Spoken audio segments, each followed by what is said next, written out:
할렐루야. 이렇게 오신 귀한 성도님들 예수 그리스도의 이름으로 환영하고 축복합니다. 우리 함께 신나게 주님을 찬양하면 좋겠습니다. 우리 빛으로 비추시네 힘차게 주님을 찬양합니다.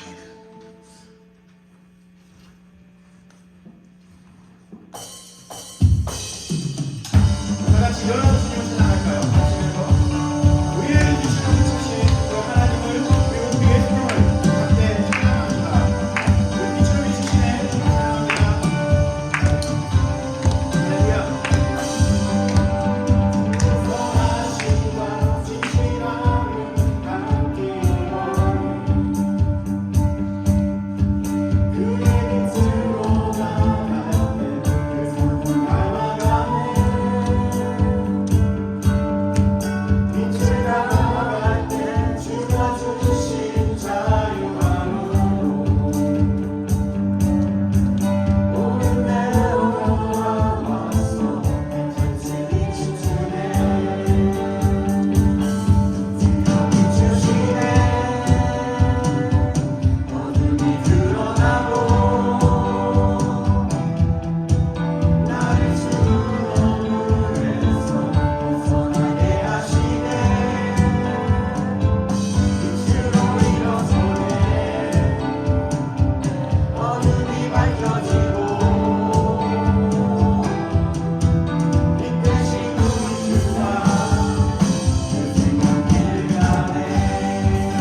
함께 What a Beautiful Name을 하나님께 올려드립시다.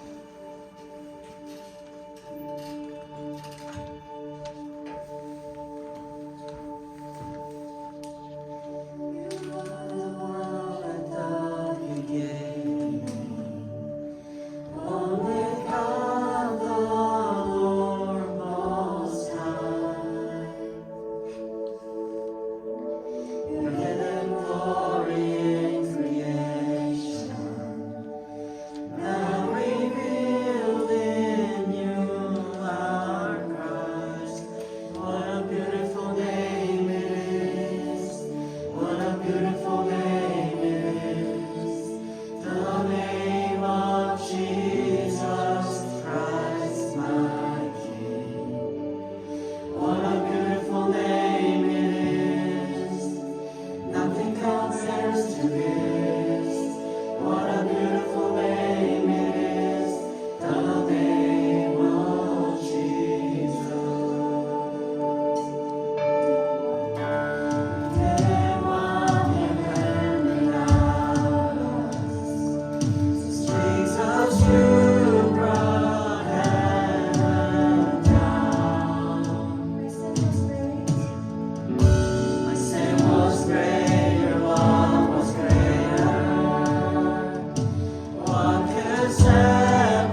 보면 나도 모르게 여러 가지 일을 감당해야 하기 때문에 마음이 나뉘어질 수밖에 없죠. 그러나 주님께서는 마르다와 마리아의 집에 방문하셔서 나뉘어진 마음을 한 마음으로 모으셨습니다. 주의 말씀을 들으라라고 말씀하시면서 나뉘어진 마음을 하나의 마음으로 모아주신 거죠. 오늘 이 시간에도 예수님께서는 그 마음을 원하실 것입니다. 나뉘어진 마음이 아니라 예수 그리스도를 향한 그 마음을 바라시고 또한 원하시는 거겠죠. 하나님, 우리의 이 모든 분주함을 다 주 앞에 내려놓고 다시 한번 주 앞에 집중하는, 주의 말씀을 듣는, 주의 인격을 경험하는 그러한 시간 되기를 원합니다. 그런 마음으로 주여 한번 부르시면서 함께 기도하며 주 앞에 나아가도록 하겠습니다.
기도하겠습니다.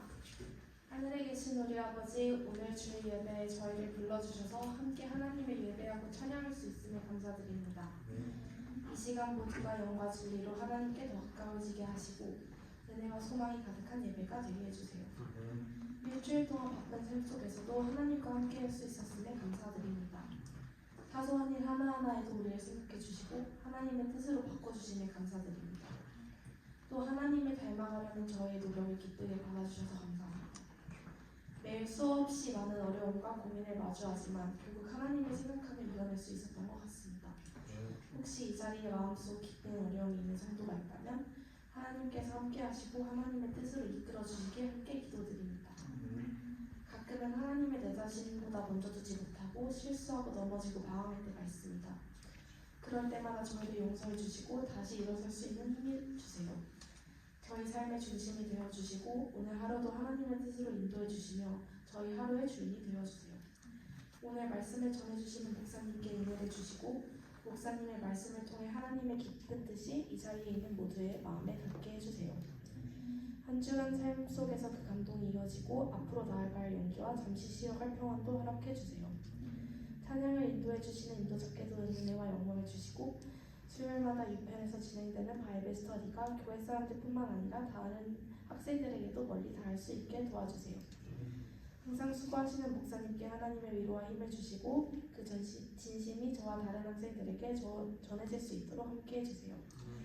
힐리주 라이프 선교교회 속 모든 분들이 주님의 사랑 안에서 함께하며 하나님의 건강한 자녀로 살아가는 공동체가 되게 해주세요. 약할 때 강함 되어주시고 돌아오는 주도 하나님을 섬기며 살아가는 한 주가 되게 해주세요. 모든 영광을 하나님께 올려드리며 예수님의 이름으로 기도드립니다.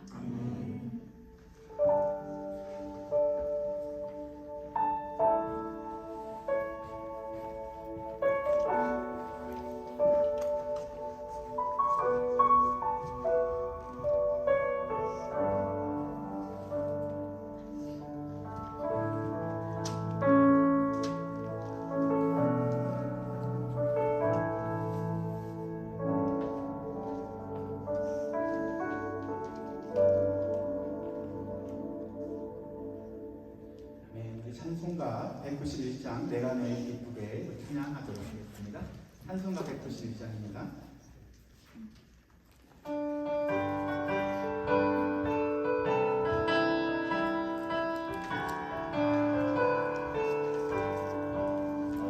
내가 매일 기쁘게 술래의 길에 가면 주의 팔이 나를 안보하니요 내가 주의 등목을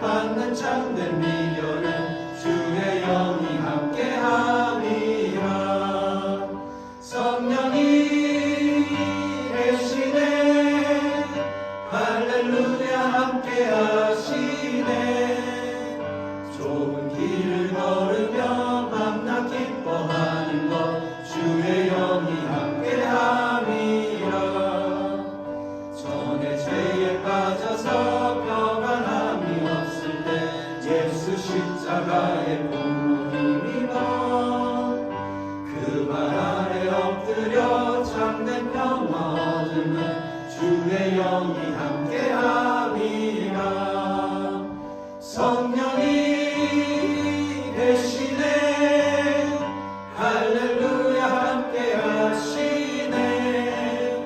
좁은 길을 걸으며 밤낮 기뻐하는 것 주의 영이 함께함이라. 세상 동행 정욕과 나의 모든 욕망은 십자가의 힘이 모습하았네. 어두운 밤이 지나고 무거운 짐 벗으니 주의 영이 함께함이라. 성령이 되시네 할렐루야 함께하시네. 좁은 길을 걸으며 밤낮 기뻐하는 것 주의 영이 함께함이라. 아멘.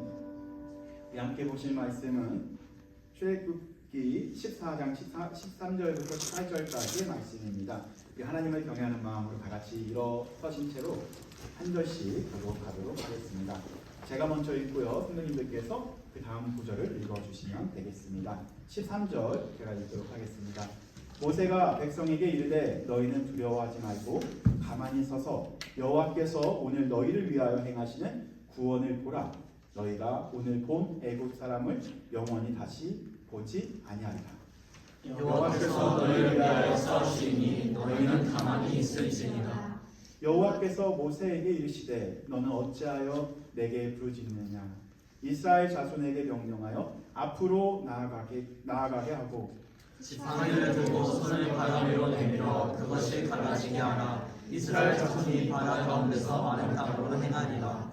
내가 애굽 사람들의 마음을 완악하게 할 것인지 그들이 그 뒤를 따라 들어갈 것이라. 내가 바로와 그의 모든 군대와 그의 병거와 마병으로 말미암아 영광을 얻으리니. 내가 바로와 그의 병거와 마병으로 말미암아 영광을 얻을 때에야 애굽 사람들이 나를 여호와인 줄 알리라 하시더라. 아멘. 다 같이 앉아 주시면 되겠습니다.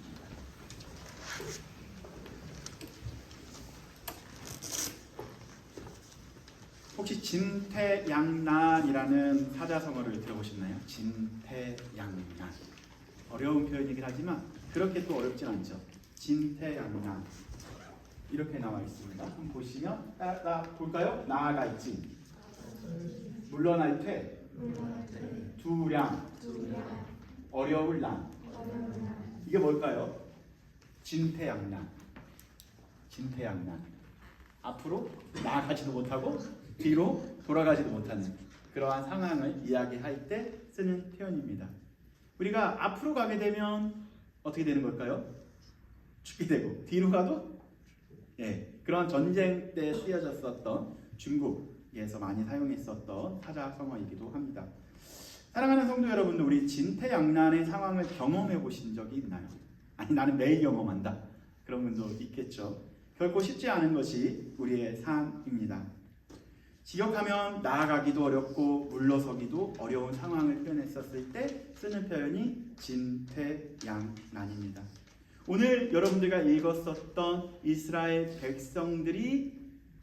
백성들의 상황이 바로 이러한 진태양난의 상황이었습니다.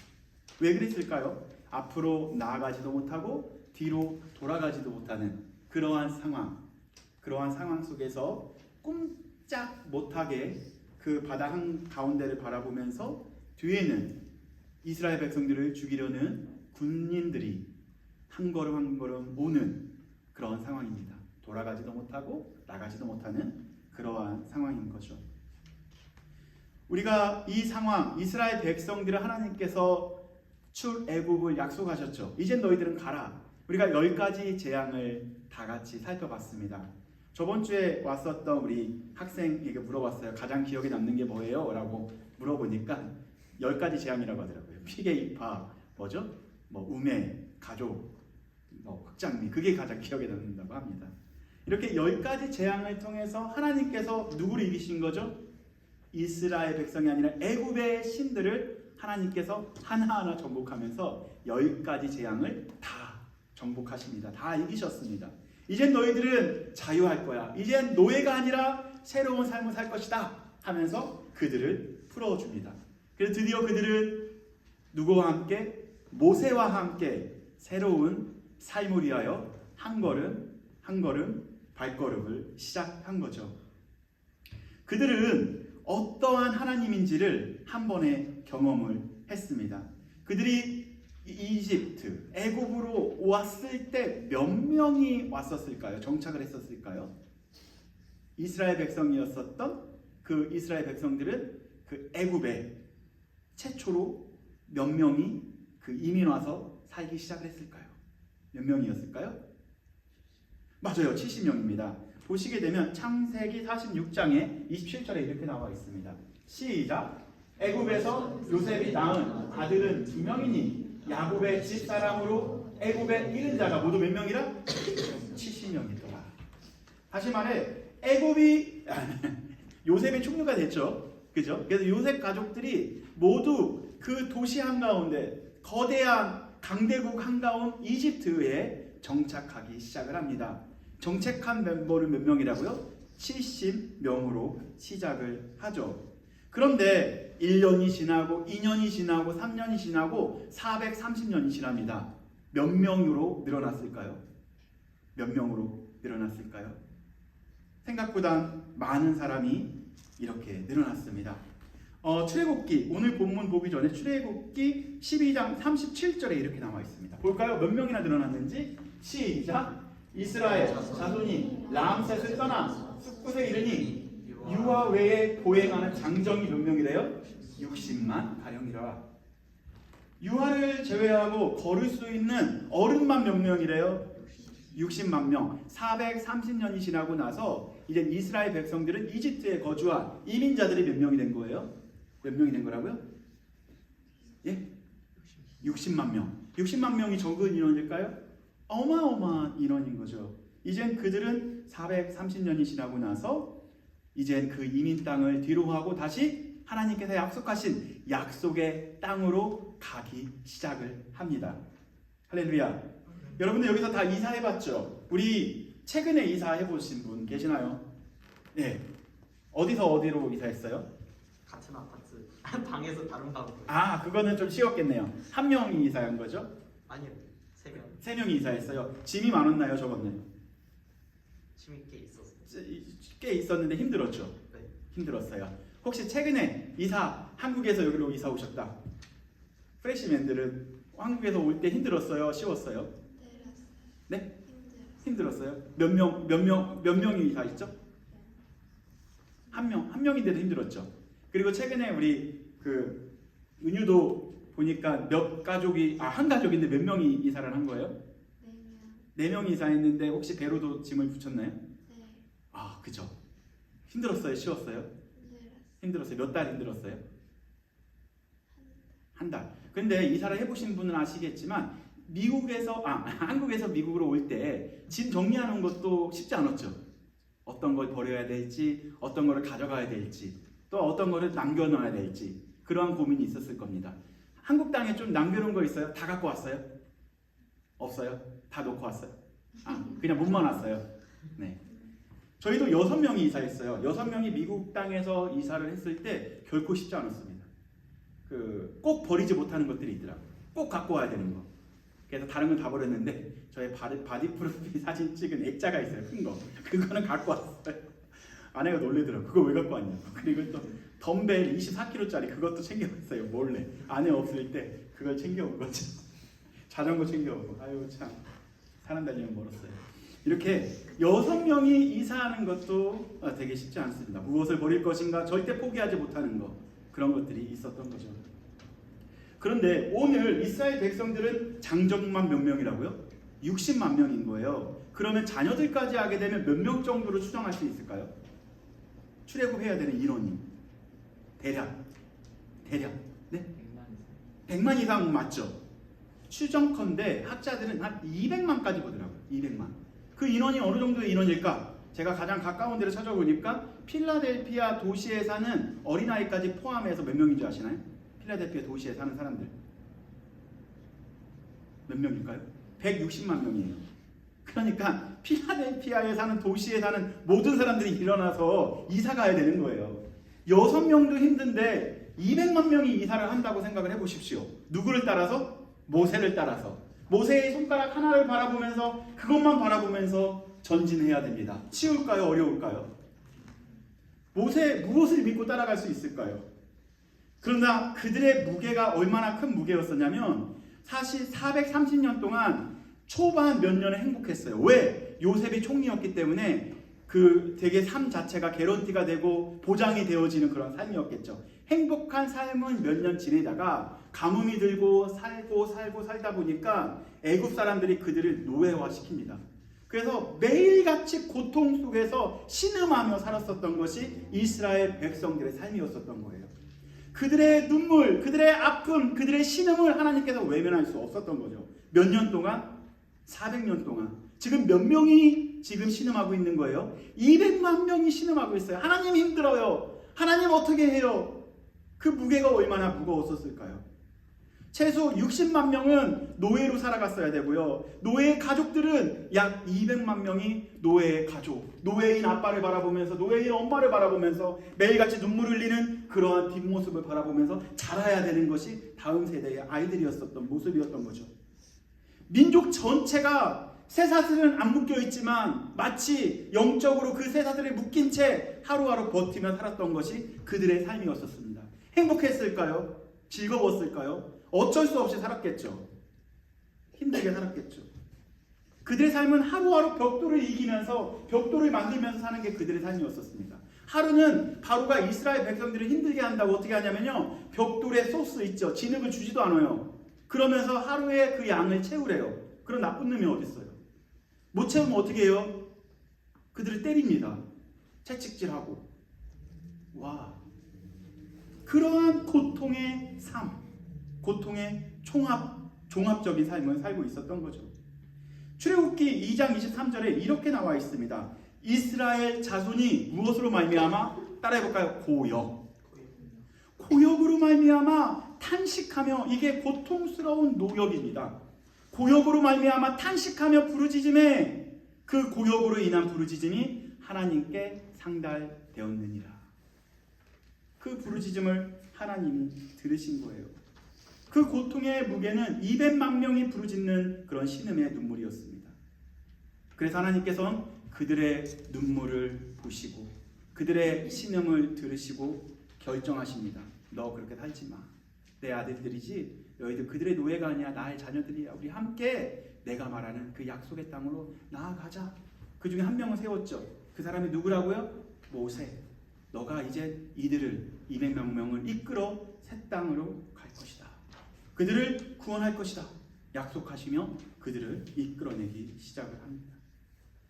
드디어 바로와 애국가의 모세는 전쟁을 통해서 자유로워졌죠. 그래서 너희들 챙길 수 있는 것 다 챙기지 말고 가장 가볍게 와 해서 그냥 옷만 챙기고 하나님을 믿으며 모세 이야기를 들으면서 결단합니다. 아, 이제 자유로워지는구나. 하나님께서 약속하신 그 땅을 향해 다 같이 일어나자 해서 가족들이 다 같이 짐을 싼 거예요. 누굴 바라보면서? 모세를 바라보면서.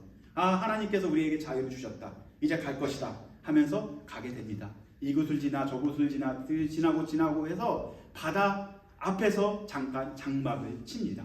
장막을 쳐요.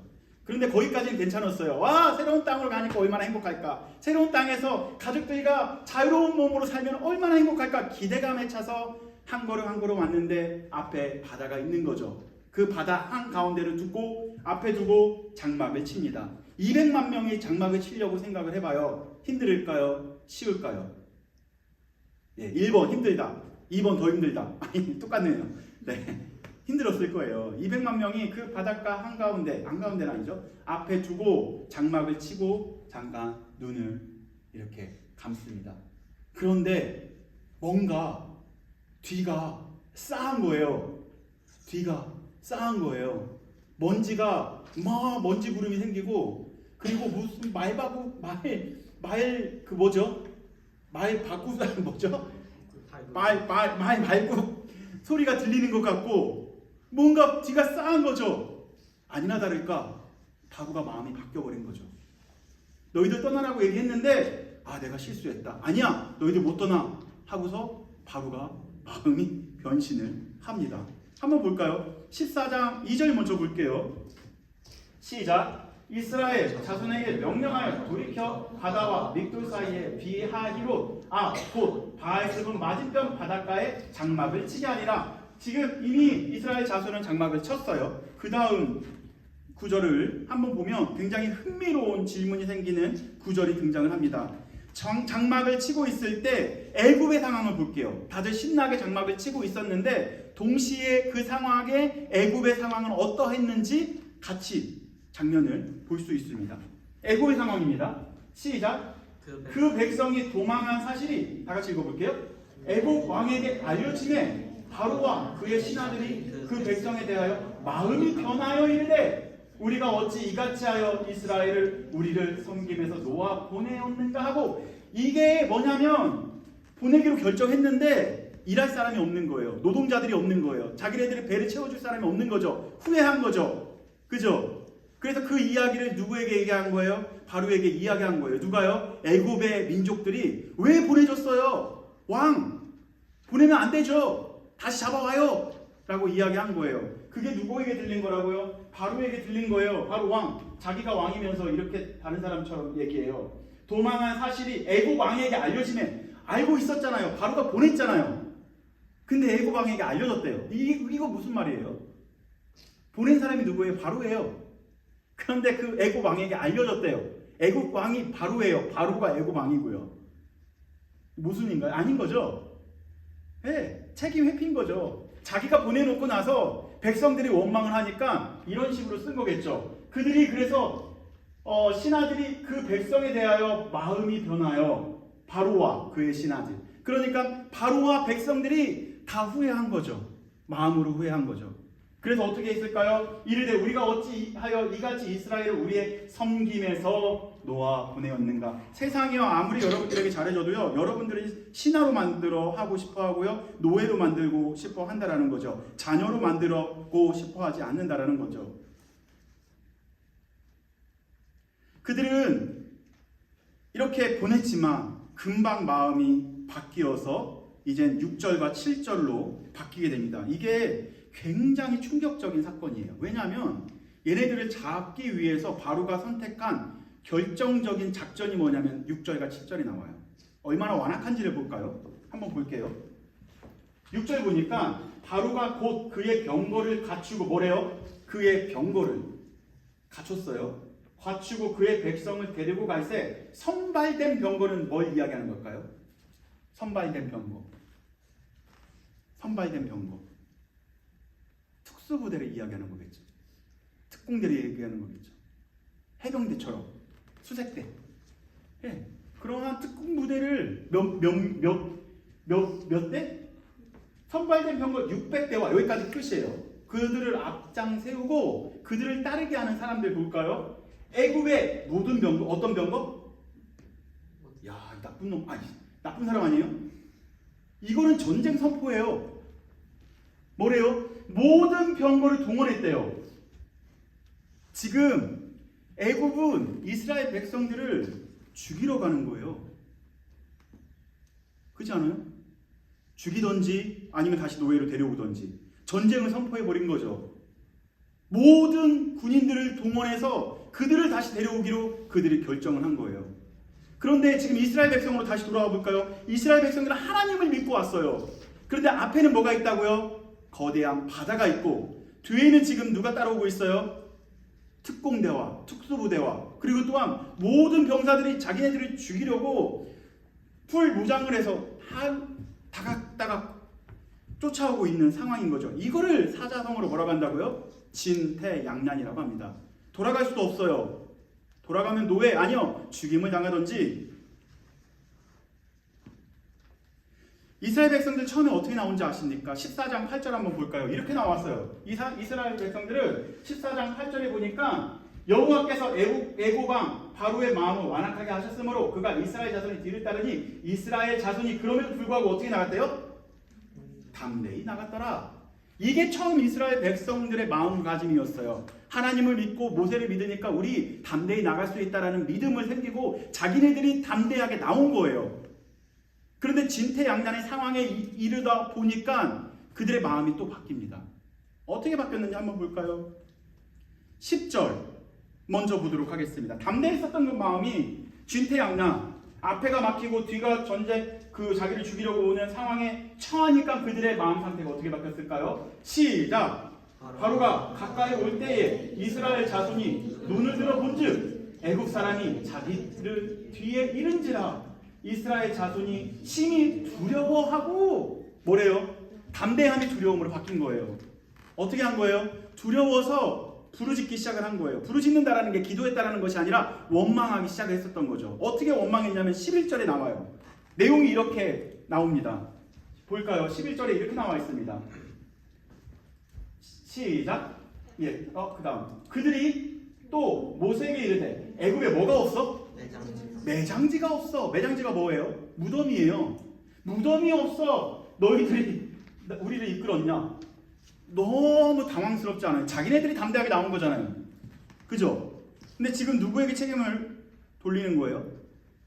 당신이 우리를 이끌어내었냐? 그건 거예요. 모세 너 때문에 우리 죽게 됐어. 그 얘기인 거잖아요. 그죠?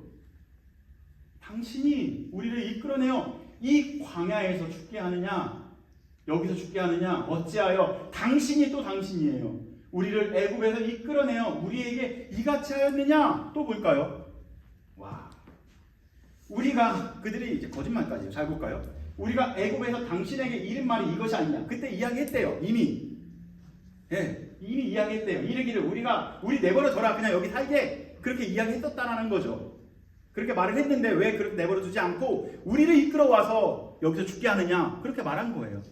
그죠? 그 다음 거 다 같이 읽어볼까요? 우리를 내버려두라. 시작. 우리가 애굽 사람을 읽어볼까요? 시작. 우리가 애굽 사람을 섬길 것이라 하지 아니하였더냐? 애굽 사람을 섬기는 것이 광야에서 죽는 것보다 낫겠노라. 이렇게 이야기했다라는 거죠. 몇 명이? 200만 명. 이해되긴 되죠. 그런 상황 속에서 누군가에게는 이러한 상황을 돌리고 싶긴 하겠죠. 우리가 죽게 됐다. 이거에 대한 책임은 너에게 있지 않냐? 우리 그냥 거기 있자고 얘기했잖아. 그들은 뭐라고 얘기하냐면 우리를 그냥 내버려 두지. 애굽 사람을 섬기는 거 더 좋다. 그거는 마음의 손이 바로 하나님을 섬기는 것이 후회된다라고 고백하는 거예요. 내가 하나님을 섬기기로 결정했었던 거, 담대히 나왔었던 것이 후회된다. 여러분들 신앙생활 하다가 이런 생각이 들 때가 조금 있지 않나요? 내가 왜 기독교인이 되었지? 내 마음대로 살면 되는데 그런 생각을 할 때도 있습니다. 기독교인이 되고 나니까 뭔가 하지 말아라가 성경에 너무 많이 쓰여져 있고 뭐 해라가 너무 많이 있는 것 같고 내가 원하는 대로 살 수 없는 것 같은 내 인생의 무언가의 메인 것 같은 느낌, 성경의 메인 것 같은 느낌, 그것 때문에 즐겁지도 않은 것처럼 느껴질 때가 있냐는 거죠. 그러나 확실한 것은 바로 뭐냐면요, 내 생각이, 내 자신이 나의 인생을 이끌어가는 것보다는요, 바로 하나님의 말씀이 우리의 인생을 메워서 이끌어가는 것이 더 복되고 안전한 것입니다. 아멘. 이스라엘 백성을 누가 메고 온 거냐면요, 사실 하나님이 그들을 이끌어갖고 온 거예요. 어디까지? 홍해 앞에까지. 그들은 여전히 불평하고 불만을 제기하죠. 왜 그냥 애굽 사람 섬기게, 세상에서 마음껏 살게 놔두지? 왜 우리를 이곳까지 데려왔냐? 누구를 보고 원망하는 거예요? 모세가 아니고요, 하나님을 보고 원망하는 거예요. 왜 굳이 우리를 이끌어왔냐고 하나님께 원망하는 거죠. 진퇴양난의 상황, 사랑하는 성도 여러분들도 이러한 진퇴양난의 상황을 경험해 본 적이 있지 않나요? 혹은 지금 그러한 상황을 경험하고 있는 건 아닐까요? 앞에도 보이지 않고 뒤를 보면 두려운 뿐이고 사방에 막혀 답이 없다고 느껴질 때 저도 곰곰이 생각을 해봤어요. 하나님, 제 인생에 있어서 진퇴양난의 상황이 있었을까요? 한 거의 이틀을 저에게 질문했어요. 근데 생각보다 제가 진퇴양난의 상황을 경험해 보지는 못했더라고요. 그런데 딱 한 번 경험한 적이 있어요. 언제였냐면 아이들 6명이 아니죠. 아이들 4명이랑 저희 아내랑 함께 영종도로 놀러 갔어요. 영종도는 인천 그 공항 가는 길에 있어요. 거기 그 길이 있는데 거기가 왕복 4차선이죠. 그죠? 왕복 4차선입니다. 그런데 돌아오는 길에 뭔가 배가 너무 아픈 거예요. 이거는 신호가 어떤 신호냐면 그냥 화장실 신호가 아닌 거였어요. 배가 뒤틀릴 정도로 아픈 거예요. 네. 그 여성들은 결혼하고 그 가장 고통이 뭐냐면 자녀를 출산할 때 너무 힘들다고 하더라고요. 남자들은 요로결석이 만약에 걸리게 되면 정말 힘들어요. 정말 막 땀이 나고 더 이상 버틸 수가 없어요. 그런 상황 속인데 그때 퇴근 시간이었거든요. 근데 차가 꽉 막혀 있었어요. 돌아갈 수도 없고 나갈 수도 없고. 그걸 바로 무슨 상황이라고요? 진퇴양난. 하나님께 부르짖었어요. 하나님, 나 죽겠어요. 운전도 못하게 아파 죽겠어요. 그런데 갑자기 옆에 뭔가 반짝거리면서 차 한 대가 지나가고 있는 모습을 보고 저희 아내가 창문을 열어서 큰 소리로 부르짖어요. 저희 좀 도와주세요. 네. 도와주세요 하니까 진퇴양난의 상황에서 그 경찰이 왜요? 저희 남편이 너무 배가 아파요. 그러니까 죽을 것 같아요. 그래서 따라오세요 하고서 우리 아내가 되게 목소리가 작아요. 근데 그 큰 목소리 처음 들어봤어요. 좀 도와주세요.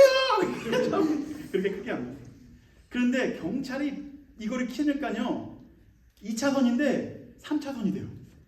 와, 기분 너무 좋았어요. 배는 아파 죽겠는데 그 기분이 너무 좋아서 와, 내 인생에도 이런 깜빡 걸리면서 아무리 막혀 있어도 뚫리는 기분. 우리 성도들도 한번 그런 경험을 해보면 좋겠다. 아픈 기억 말고 뚫리는 그런 경험을 해보면 좋겠다. 라 생각을 해보게 되었습니다. 우리 성도님들의 상황을 제가 묵상을 해봤어요. 그리고 잠시 설교를 준비를 내려놓고 기도했습니다. 하나님, 우리 학생들도 지금 기말고사가 다가오는데 공부는 안 했고 준비는 안 했고 과제 마감일은 다가오는데 하기는 싫고 졸업이 다가오는데 취업에 대한 불안감은 있고 4학년이 있고 우리 교회는 4학년 아니면 1학년만 거의 있더라고요. 신입생으로 들어왔는데 앞으로 갈 길은 먼 것 같고 그죠? 회사를 다니는데 집에 와서 답도 없어 보이고 좌절할 때 사업을 시작했는데 매출이 생각보다 잘 나오지 않을 때 그런데 직원들의 월급날은 다가올 때 월급날을 받은 것 같은데 나가야 할 돈이 월급의 액수보다 컸을 때 그런 마음의 상심이 클 수밖에 없겠죠. 과연 이러한 현실을 살아가고 있는 성도들에게 이 말씀이 어떻게 위로가 될까? 어떻게 격려가 될까? 라는 생각을 하면서 잠시 멈춰놓고 하나님, 우리 학생들, 다음 세대 아이들 그리고 우리 성도님들 주님께서 지켜달라고 위로해달라고 격려해달라고 잠깐 기도하고 다시 본문으로 돌아왔습니다. 그래서 우리 과거로 우리가 한번 들어가 볼까요? 그러한 진퇴양난에 있었을 때 이스라엘 백성들은 어떻게 했는지 한번 보도록 하겠습니다. 아니, 진퇴양난에 있었을 때 이스라엘 백성들은 우왕좌왕했었죠. 그런데 그 상황에서 하나님은 어떻게 하셨는지 한번 13절 말씀을 보도록 하겠습니다. 다 같이 읽어볼까요? 시작! 모세가 백성에게 이르되 너희는 두려워하지 말고 가만히 서서 여호와께서 오늘 너희를 위하여 행하시는 구원을 보라. 아멘. 여기까지 한번 볼까요? 뭐래요? 세 가지죠. 첫 번째 뭐래요? 두려워하지 말아라. 두 번째 뭐래요? 가만히 서라. 세 번째 뭐래요? 구원을 보라. 아멘. 아멘. 하나님께서 명령하신 거예요. 진퇴양난에 있는 여러분들의 상황 어려운 거 제가 100% 공감을 하지 못하더라도 하나님께서 이렇게 말씀하십니다. 그들 역시 하나님 방법이 없어요. 답이 없어요 하니까 이렇게 말씀하신 거예요. 두려워하지 말아라. 가만히 서라. 구원을 봐라. 제가 여러분들에게 해줄 수 있는 말은 이거밖에 없더라고요. 와, 무책임한 것 같지만 하나님께서 이렇게 말씀하셨다는 거예요. 두려워하지 말라는 것은 히브리어로 따라해볼까요? 야레예요. 야레. 옆 사람에게 야레 해볼까요? 야레. 이때 한번 야 한번 해보죠. 야레.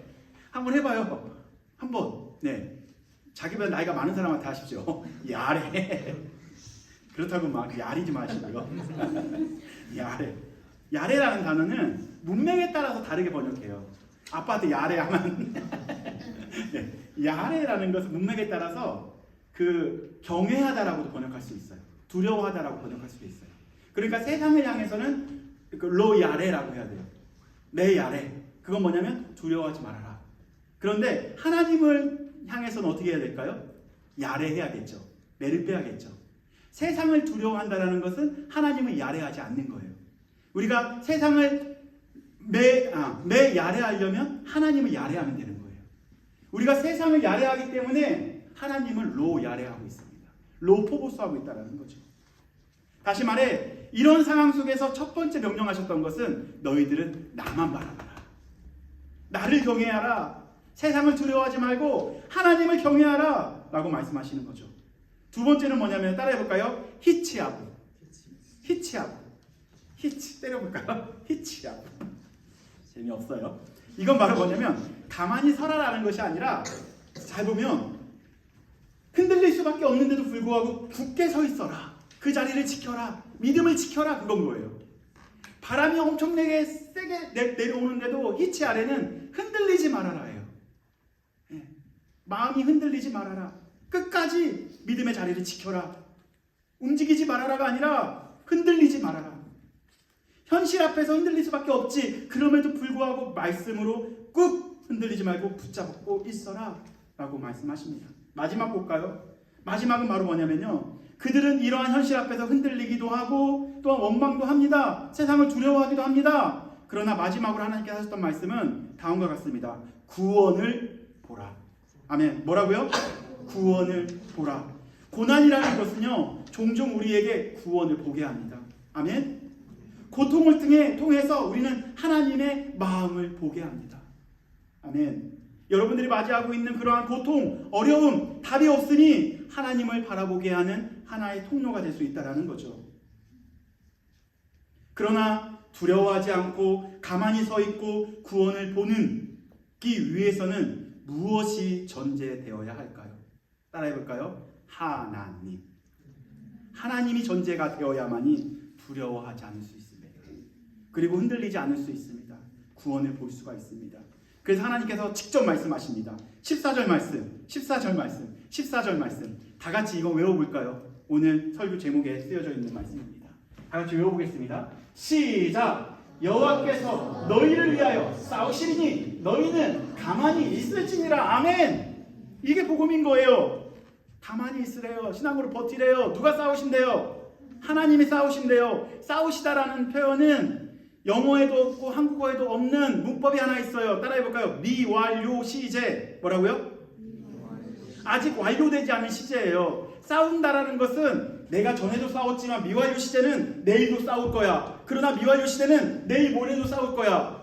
그리고 2000년 이후에도 싸울 거고 앞으로도 싸울 거고 예수님 오실 때까지 싸울 거야. 그것이 바로 미완료 시대인 거예요. 미완료 시대는 언제까지 이어졌을까요? 2000년 전 예수 그리스도께서 십자가에 못 박혀 돌아가셨을 때까지 싸움은 계속되었습니다. 그러나 거기서 멈추지 않았어요. 그것도 미완료 시제예요. 사실 지금 살아가고 있는 이 시점에도 하나님께서 우리를 위해서 싸우신대요. 아멘? 누구를 위해서 싸우신다고요? 옆 사람에게 얘기해 볼까요? 당신을 위해 싸웁니다. 누가? 하나님께서 당신을 위해 싸운대요. 예. 언제까지? 주님 다시 오실 때까지. 누가 싸운다고요? 하나님이 싸우신대요. 여러분들 하나님보다 잘 싸울 자신이 있어요? 저 복서예요. 하나님 한 방에 나가요. 예, 가만히 있어야죠. 하나님 앞에서. 그죠? 그렇다고 우리가 가만히 있으라는 게 그냥 아무것도 하지 말고 회피하라가 아니에요. 끝까지 발버둥 치라예요. 발버둥 쳐라. 어디로? 현실 앞으로. 현실 앞으로. 요거는 전투만을 이야기하는 것이 아니고요. 대적에 맞서서 내가 보호할게요. 이 싸운다라는 것은 내가 보호할게, 내가 지켜줄게, 내가 안아줄게. 감히 너 누가 때릴 수 없어. 내가 대신 싸워줄게. 누구를 위하여? 너희를 위하여. 이게 하나님의 명령이었다는 거죠. 여전히 이 단어는 계속 지속되는 거죠. 살리시고 먹이시고 회복시키십니다. 저는 이 싸움의 절정을 한번 봤어요. 언제였을까 생각을 하니까 이게 닫혀버렸네요. 끝나라는 하나님의 명령인지 모르겠지만 그래도 좀 보겠습니다. 아까 영종도 얘기했죠. 좀 더 내려갈게요. 네, 여기 있네요. 이 싸움의 절정은 언제였냐 생각해 보니까 하나님의 싸우심의 절정은 언제였었을까요? 어디였었을까요? 하나님의 싸우심의 절정은 2000년 전이었었어요. 어디였었을까요? 따라해볼까요? 갈보리. 어디에서? 십자가에서. 누구를 위한 싸움? 우리를 위한 싸움. 그게 절정이었던 거예요. 그 싸움을 하나님께서 직접 하신 거고 하나님이 이기신 거예요. 누구를 위하여? 죄인인 나를 위하여. 사실 우리의 매장지가 거기 있었어요. 2000년 전에 영원히 죽을 수밖에 없는 십자가에 매달려야 되는 인생이 우리의 인생이었던 거죠. 그러나 하나님께서 싸우신 거예요. 너희들이 굴러가면 안 돼! 사망이 아니고 너희들은 생명이야! 그래서 그분께서 직접 가신 곳이 십자가라는 거죠. 그런 차원에서 우리는 옛사람이 아닌 거고요. 새 사람이 된 거고요. 아멘? 우리는 예수 그리스도께서 2000년의 그 싸움에서 이기셨기 때문에 우리도 지금 이 싸움에서 이길 수밖에 없는 존재예요. 하나님과 함께 가면. 그렇기 때문에 여러분들 두려워하지 마시고요. 흔들리지 마시고요. 그리고 하나님의 구원을 보시기를 바랍니다. 예수님께서 다시 오시는 그날까지 항상 이기신다라고 약속하셨습니다. 한 번도 지금 창조가 되고 나서 싸움에서 지신 적이 없어요. 잠깐 물린 적은 있어도 다친 적은 있어도 항상 이기셨습니다. 그 이기신 그 하나님께서 여러분들의 삶에 개입하신다라는 거죠. 아멘. 그 하나님은 항상 승리하셨습니다. 승리하신 하나님을 붙잡으십시오. 하나님을 믿으십시오. 그리고 여러분들 그 홍해 바다가 있더라도 한 걸음 한 걸음 걸어가 보십시오. 믿지 못해도 돼요. 제가 이 말씀을 준비하면서 결론으로 했을 때 이런 고민을 했었어요. 과연 홍해가 왜 갈라졌을까? 200만 명이 있었지만 사실 홍해 앞으로 가라 했었을 때 누가 제일 먼저 홍해에 발을 내딛었을까? 우왕좌왕했겠죠. 우리가 만약 2000년 전에 상황으로 돌아가 볼까요? 다 같이 컨트롤 C, 컨트롤 V 눌러서 글로 갔어요. 기린 형제가 얘기하겠죠. 야 유진아 너가 가라. 얘기하겠죠. 너가 먼저 발 대봐. 형님이 먼저 하셔야죠. 그렇게 얘기했겠죠. 아니 그걸 우리 유빈이 시킬까? 그렇게 얘기했겠죠. 너가 믿음이 그래도 우리보다 좋으니까 한번 가볼래? 아니에요. 프레시맨이 훨씬 더 좋아요. 프레시맨 갔어요. 그러니까 우리는 그래도 이제 대학교 왔는데 그래도 어린아이들 한번 시킬까요? 은성이 은유가 막 가려고 해요. 부모 가만히 있겠어요. 거기 가면 죽을 수도 있는데 우리는 가지마 하고 안겠죠. 누가 거기에 제일 먼저 발을 내딛었을까요? 가면 죽을 수도 있는데. 그런데 누군가는 그 홍해 앞으로 걸어갔다는 거죠. 그걸 뭐라고 할까요? 따라할까요? 믿음. 죽을 줄 알면서 그곳을 걸어가신 분은 한 분이 계십니다. 누굴까요? 예수 그리스도. 아멘? 누구 살리려고? 우리 살리려고. 여러분 살리려고. 아무도 가기 싫어하는 그런 홍해 바다를 앞에 두고 저벅저벅 그치 힘들지 알아. 내가 갈게.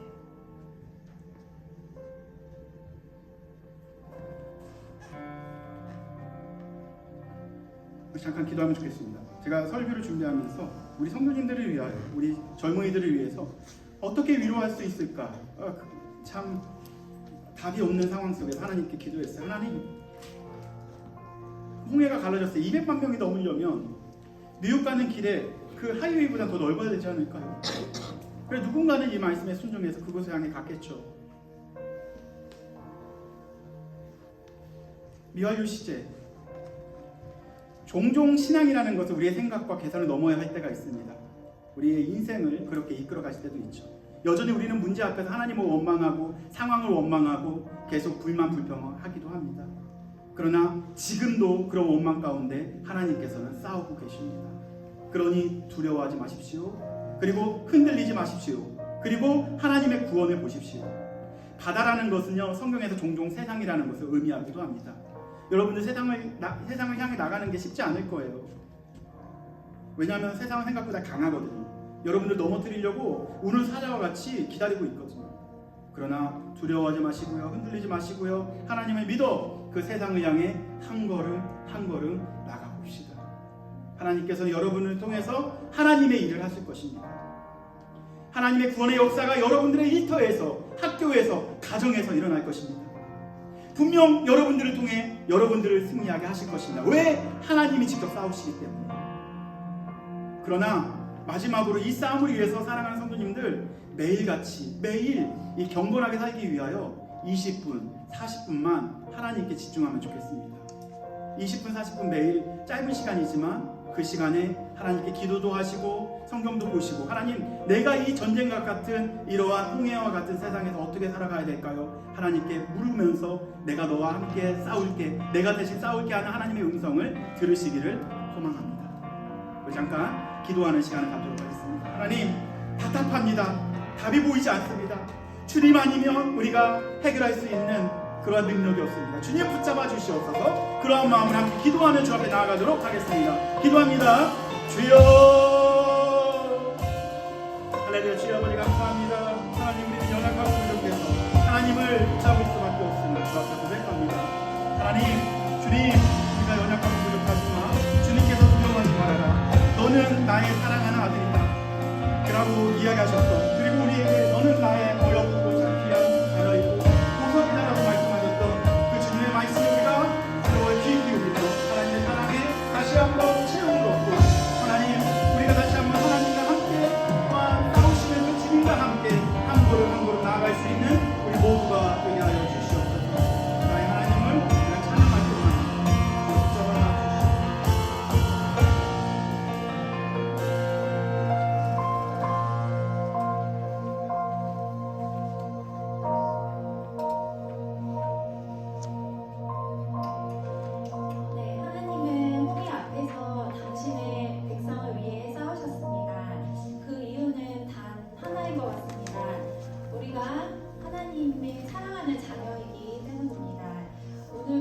우리가 그 사랑 안에 있음을 믿습니다. 하나님께서는 또 말씀하십니다. 나의 사랑아, 너는 어여쁘고 참 귀하다. 우리 고백하는 마음으로 다 함께 찬양 올려드리겠습니다.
나의 하나님 완전한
영원한 복이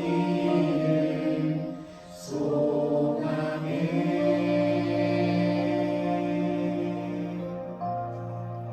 거룩히 살아가 힘과 두려움 없는 믿음 주신 나의 하나님 완전한 사랑 찬양해.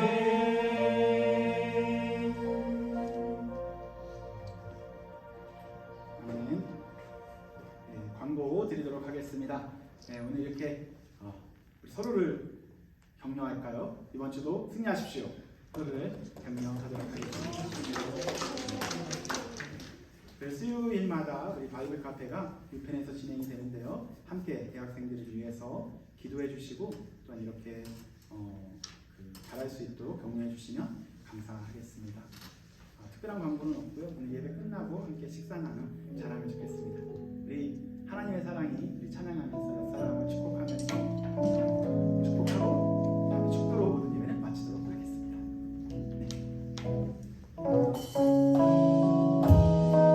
하나님의 사랑이 당신의 삶 가운데 가득하기를 축복합니다.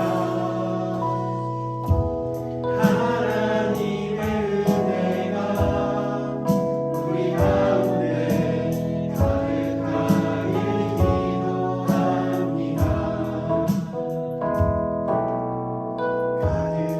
하나님의 사랑이 당신의 삶 가운데 가득하기를 축복합니다. 하나님의 은혜가 우리 가운데 가득하길 기도합니다. 가득하길 기도합니다. 가득하길 기도합니다. 지금 우리 주 예수 그리스도의 사랑과 하나님의 무한하신 은혜와 또한 성령님의 교통하심이 지금도 홍해 앞에서 망설이고 뒤에서 군사들 앞에 쫓기는 심정 속에서 힘들어하는 귀한 성도들 머리 위에 가정 위에 지금부터 영원까지 함께 있을지어다. 아멘.